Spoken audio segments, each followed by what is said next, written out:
Owl Moon by Jane Yolen, illustrated by John Schoenherr. Owl Moon.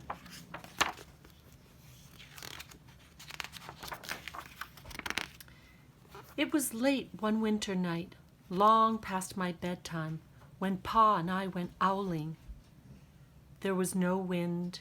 The trees stood still as giant statues, and the moon was so bright the sky seemed to shine. Somewhere behind us, a train whistle blew, long and low, like a sad, sad song.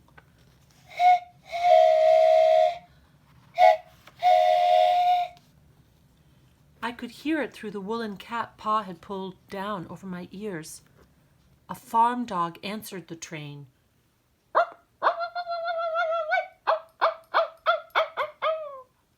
And then a second dog joined in. They sang out, trains and dogs, for a real long time.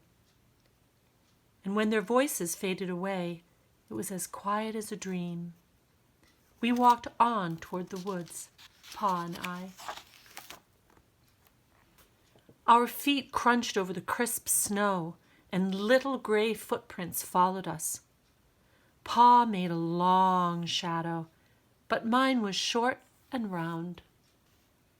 I had to run after him every now and then to keep up, and my short round shadow bumped after me. But I never called out. If you go owling, you have to be quiet. That's what Pa always says. I had been waiting to go owling with Pa for a long, long time. We reached the line of pine trees, black and pointy against the sky, and Pa held up his hand. I stopped right where I was and waited. He looked up as if searching the stars, as if reading a map up there. The moon made his face into a silver mask. Then he called, "Hoo, hoo, hoo, hoo, hoo," the sound of a great horned owl. "Hoo, hoo, hoo, hoo, hoo." Again he called out, and then again. After each call he was silent, and for a moment we both listened. But there was no answer. Pa shrugged, and I shrugged. I was not disappointed. My brothers all said sometimes there's an owl, and sometimes there isn't. See the little raccoon? And Pa and the little girl? We walked on.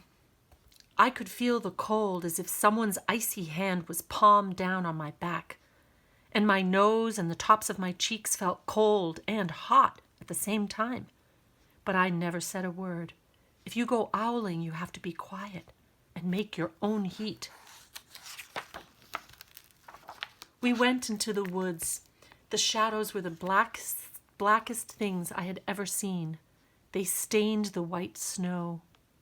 My mouth felt furry, for the scarf over it was wet and warm. I didn't ask what kinds of things hide behind black trees in the middle of the night. When you go owling, you have to be brave.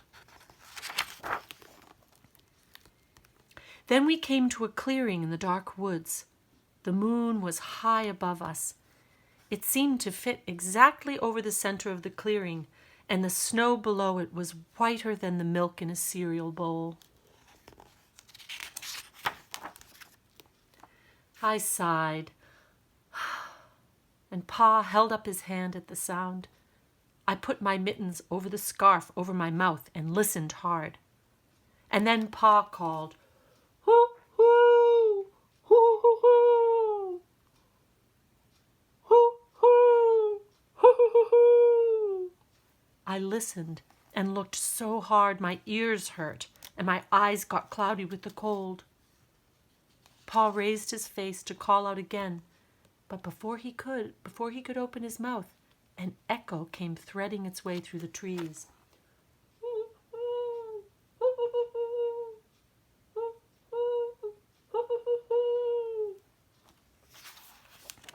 Pa almost smiled.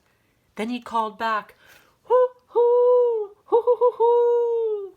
Just as if he and the owl were talking about supper or about the woods or the moon or the cold. I took my mitten off the scarf off my mouth, and I almost smiled too.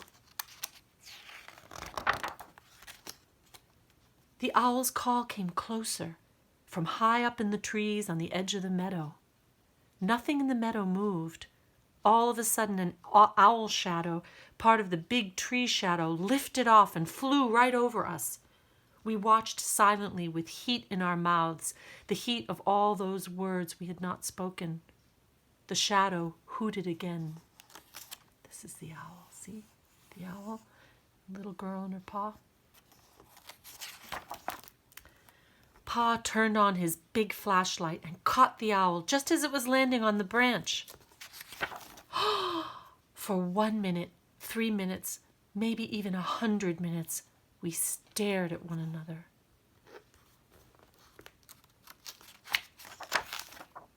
Then the owl pumped its great wings and lifted off the branch like a shadow without sound. It flew back into the forest. "Time to go home," Pa said to me. I knew then I could talk. I could even laugh out loud. But I was a shadow as we walked home. When you go owling, you don't need words or warm or anything but hope. That's what Pa says. The kind of hope that flies on silent wings under a shining owl moon.